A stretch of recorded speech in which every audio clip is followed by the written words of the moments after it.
Hello everybody, this is Graeme Anderson, and today I'm going to be looking at Plunder, A Pirate's Life. Now, I always like when a box intrigues me, and I really like the look of this box. It's nice and striking, so I knew I had to try this one out. I looked at the back of the box and saw that there were plastic minis you can add people to and masks to and cannons. Looked really cool. And it said it's a strategy-based game you play on a modular board, so each game is going to be different. I'm liking the sounds of this, but when I started to read the rules, you roll a die, and that's how far you can move? Okay. And you battle other ships. You roll a d6, they roll a d6. The higher value wins.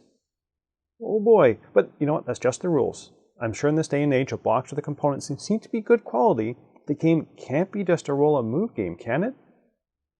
Can it? Will this game be a swashbuckling good time, or will it sink to the depths of the ocean?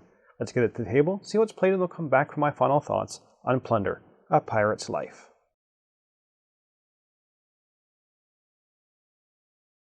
Here's Plunder set up for 2 players. If you're playing with more than 2 players, then this board is going to be 3x3. I've just made it a 2x2 to make sure it fits in shot. You'll need to place 3 red X's that represent treasure spots by spinning the 2 spinners, and where they intersect is where you're going to be placing red X. And you do the same thing for the middle of the storm. Each player takes ships and flags of their color and starts with 1 ship with 3 lives. In reverse player order, each player will place their starting ship at a port, that is, an anchor site, with 1 skull on it. Each player will then draw 3 resource cards, and the game can begin. Now the goal of the game is to be the first pirate to get 10 plunder points. Each flag you have on the board is a point, each ship you have on the board is a point, and each plunder card you have in front of you is a point. On your turn, you're first going to take a resource card for each flag you have on the board, and you're always going to start with 1 flag, so you're going to start by drawing 1 resource card. Now these resource cards are going to be used to upgrade your fleet. The cost of each upgrade is printed on a reference card. Building a ship allows you to bring a ship onto the board. It comes in with 3 lives and can enter either at a port you control or adjacent to one of your ships. A cannon will add 1 to your die roll when attacking an island or another ship, or when you're defending. A mast will allow this ship to move 1 extra spot during movement. And finally, lives. This will restore your ship, as if you lose all your lives on a ship, the ship is considered lost. These upgrades can be done at any time during your turn. Once you've drawn your card, you will roll the movement die. You can spend that many points in moving your ships. As the game goes on, you could have multiple ships, and the movement is the total number of spaces you can move. You are free to split up that movement between your ships as you see fit. If you roll a 1, you have to move the storm, and do the same process as the setup. Spin the spinners, and place the storm around the spot where they say. For movement, you cannot move diagonally, and you cannot cross any island spaces. You always have to move from water space to water space or into a dock, which again is represented by an anchor. Now there are 3 different types of islands. The first is an island you can conquer to put your flag, represented by a skull. There are other islands you cannot conquer but can dock to trade. And finally there are normal islands which just block your movement on the board. If you dock on an island with a skull that does not have your flag, you can try and attack and conquer the island. You will roll the attack die and add any cannons on your ship to the result. If the island is uninhabited, then any other player will roll the defense die. If the island has someone else's flag on it, then that player will roll a defense die, and either way you're going to add the number of skulls on the island to the defense result. If the attacker wins, they're going to place their flag on the island. If it's a tie, the attacker also wins. If the attacker loses, then they will remove 1 life from their ship, and if you lose your last life on a ship, it is sunk, and if the island was controlled by another player, they will get a plunder point for sinking your ship. If you dock at a merchant island, the one with the barrel on it, you can trade with any or all other players. You can also trade with a supply at a 2-to-1 ratio. Trade in any 2 cards for any card of your choice. You can perform as many trades as you wish on your turn. Now, if you move beside another ship, you can attack it. Roll the attack die and add your cannons, and the defender will roll a die and add their cannons. The higher number wins. In the case of a tie, the attacker wins. The loser removes a life from their ship. If that sinks the ship, the other player gains 1 plunder point. If you land on an X, or beside an X if the X is on land, you can discover it. Take the top treasure card and do whatever it says. You then relocate the X using the spinners. You can also trade on your turn. If you are in another player's port, you can trade with them. If they are in your port, you can also trade with them, and if your ships are next to each other, you can also trade. If you are beside an opponent's ship or at their port, you can demand that they pay your resources or you will attack, or if you are about to be attacked, you can offer a bribe to the attacker. If the threat is paid, or the bribe is accepted, you have entered a treaty with that player. For the rest of the turn of the person accepting the bribe or threat, they cannot target you for an attack or with a treasure card. If you ever lose your last ship, at the start of your next turn, after drawing cards, you will roll 2 dice. If you get a pair, you automatically get a ship. If you do not roll a pair, you can always pay resources to build a ship, or exchange a plunder point for a ship, or 5 gold resources for a ship, or remove one of your flags from the board for a ship. Now these options are only available if you have no ship on the board. Once you get a ship this way, you can continue your turn as normal. The last thing I want to talk about is the storm. Whenever you roll a 1 on the movement die, the storm moves.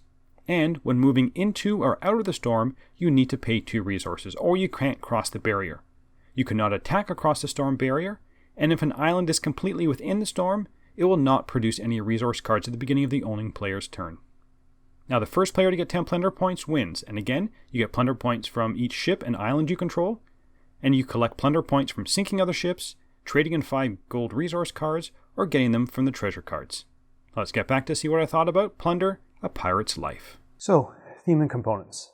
The thing of being a pirate is, okay, I mean this game could have easily been spaceships in outer space, but there was no attacking commercial vessels, no running away from the law. It's just kind of going around attacking other pirates, capturing islands. And did pirates actually do that? Did they look for islands? And of course, you're looking for treasure, which I thought was probably the most thematic part of the game. So, theme was okay. On to the components. Now, I must give them good marks here. I really like the components. The ships were good, and I enjoy kind of adding and removing the components.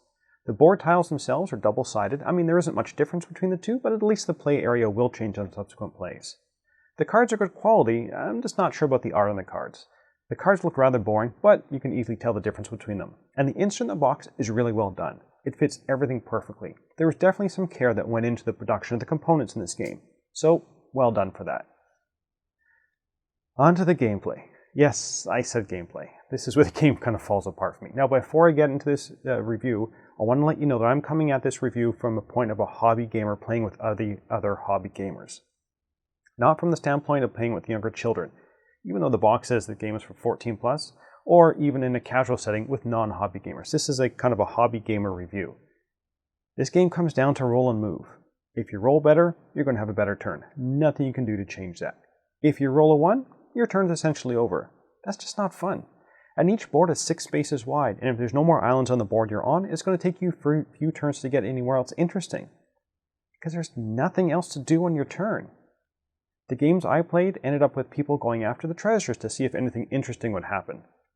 And even those treasure cards seem to be unbalanced. Now, I know they're supposed to add some risk to the game, something to liven up the game, something to kind of change it up. But they range from getting some resources, like you get 2 gold, to, get a plunder point, or even better, steal a plunder point from another player. That's not fun.